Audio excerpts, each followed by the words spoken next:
We're jumping to chapter 7. I know we've talked about, we've seen the lecture for chapter 1 and chapter 2. I wanted to get into this a little bit because it helps draw the border, helps draw the title block. And since we are going to start doing these little exercises, I want to go ahead and jump to that. Tomorrow, we'll jump into chapter 3, line weight. And then hopefully by the end of the week, we will be on chapter 4, lettering. And then I'm going to save chapter 5 and chapter 6 for next week, which is going to be your, when we start talking about symbols, when we start talking about the ground plane and all of those things. So we're going to start putting together some small landscape plans. I will put these lectures on Blackboard as soon as class is over. And also you'll get the audio if you want to listen to it again. So chapter 7, the plan drawing.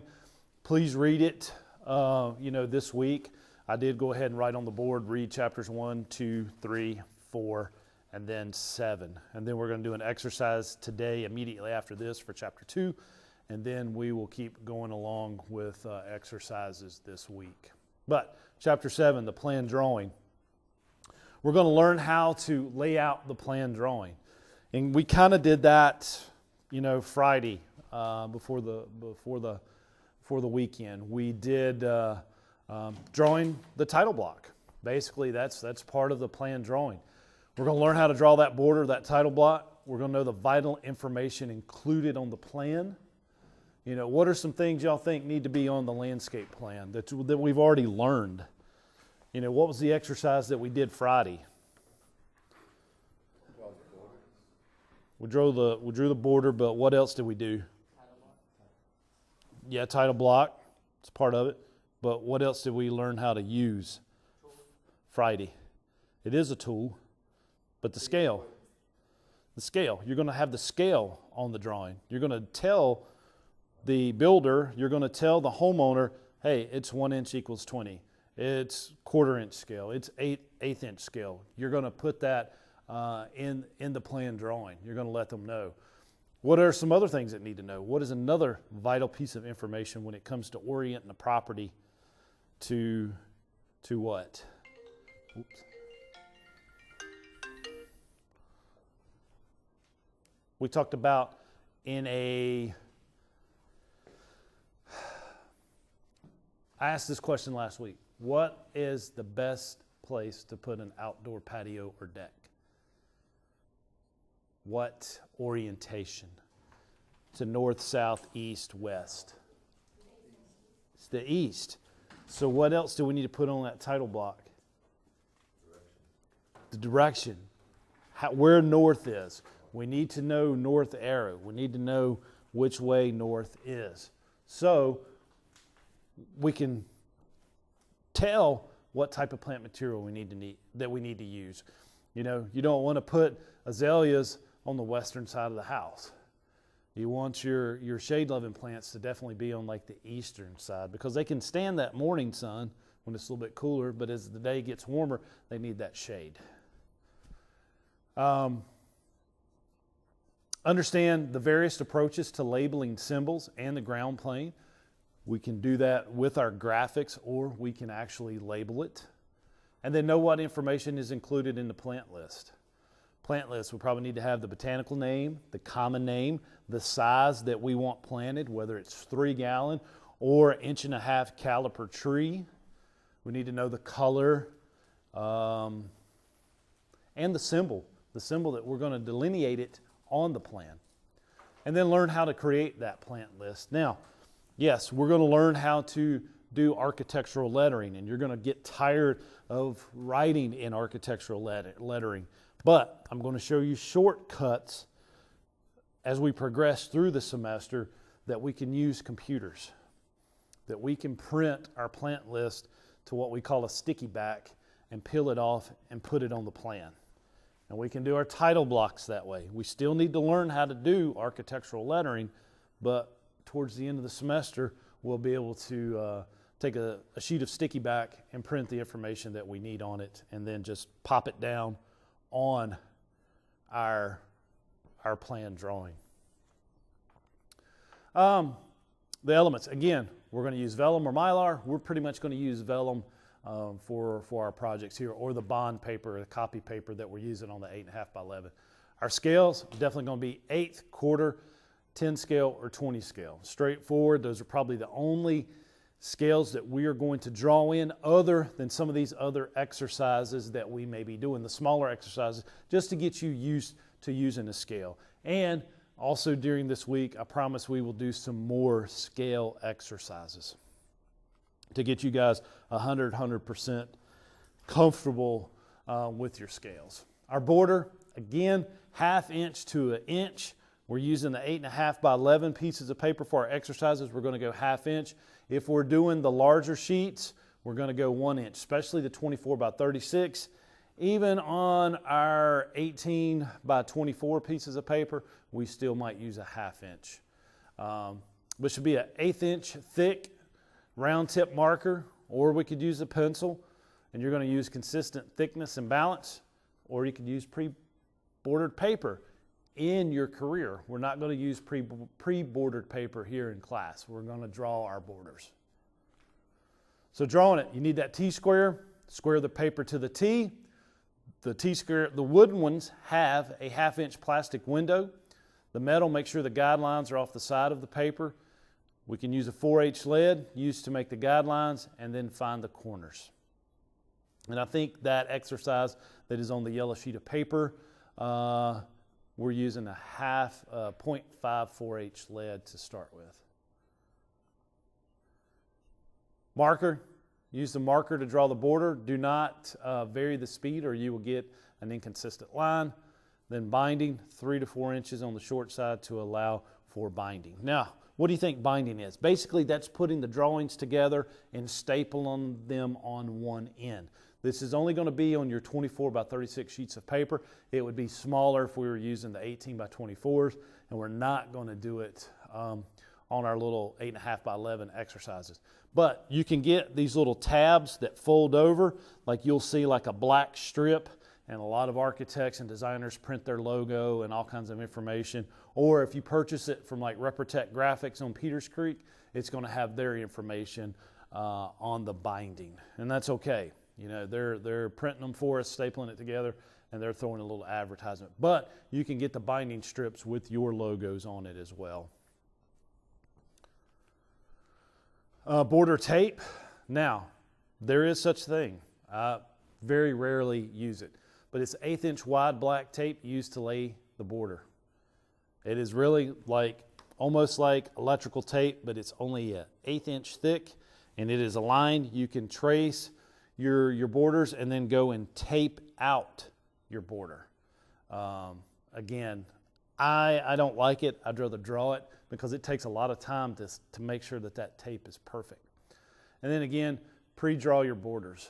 You know, there's nothing wrong with having several sheets of paper already done and ready to go for these assignments. If you guys get bored on the weekends and have nothing else to do, like me, you can go ahead and get a lot of these borders done. Title block information, it's information about the design. It can be placed in various locations, either the short side to the bottom or the right, which is preferred. Now, let's take the screen right here. This is our plan. Oops, sorry.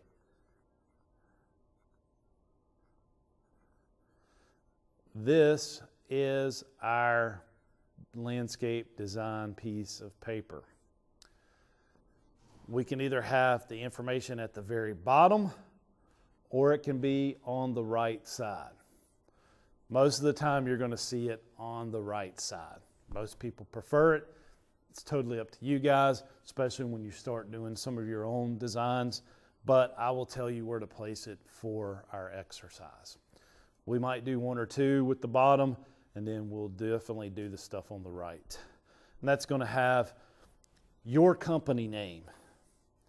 It's going to have the date of the drawing, any revision dates of the drawing. It's going to have the scale, the north arrow, the client's name and address, your name, drawn by Eric Jones. Once you get your North Carolina Landscape Contractor's license, you will stamp it. You will have a stamp that you will have. If you're an irrigation contractor, you will stamp it. If If you become a landscape architect, you will stamp it. It'll have your symbol, your stamp that says that you've drawn this.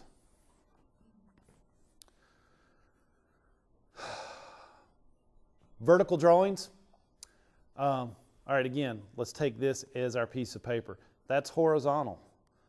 You can also draw with the vertical, with the width being the shorter side and the vertical being the taller. It just depends on what you're drawing. We're going to do several exercises both ways.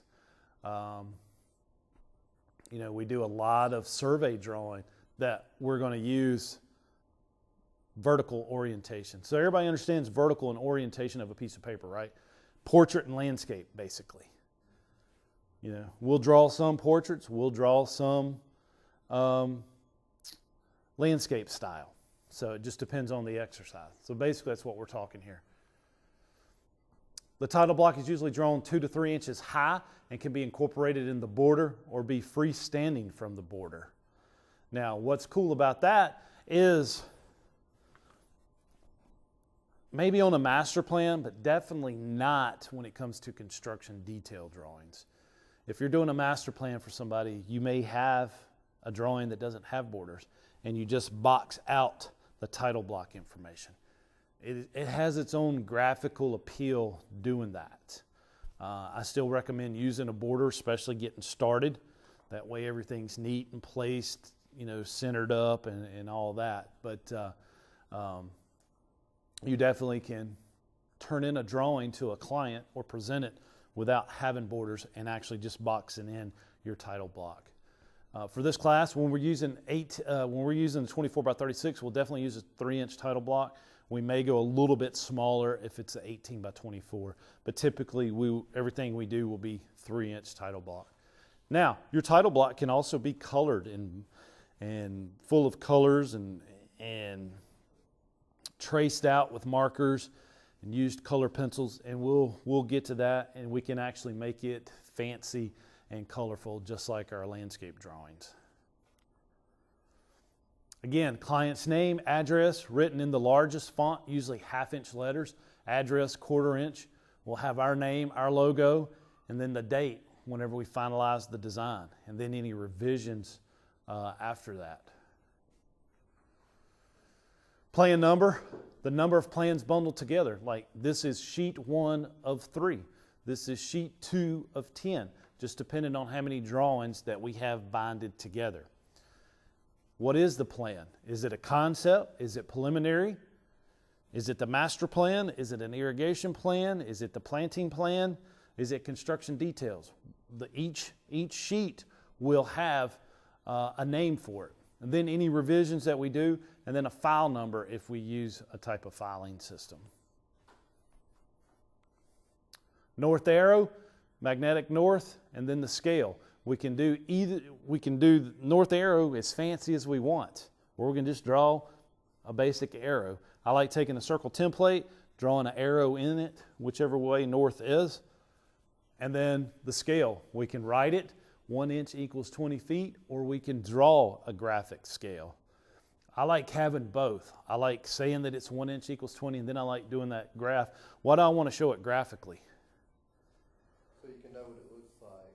Well, the homeowner can take a little piece of paper and actually trace that and then cut it out, and they can move that scale around, and it's easier for them to understand what the scale is.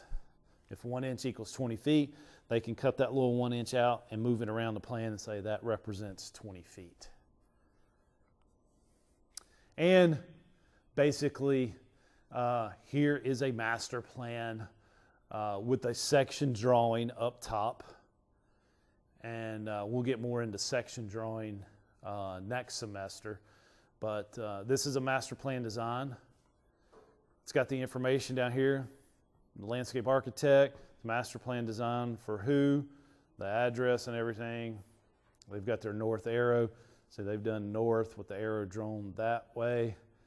And this is bird's eye plan view. Where do you think the turf is? Where is the lawn area? Pretty easy to delineate, right? You got a circle path, and then you've got a square rectangle.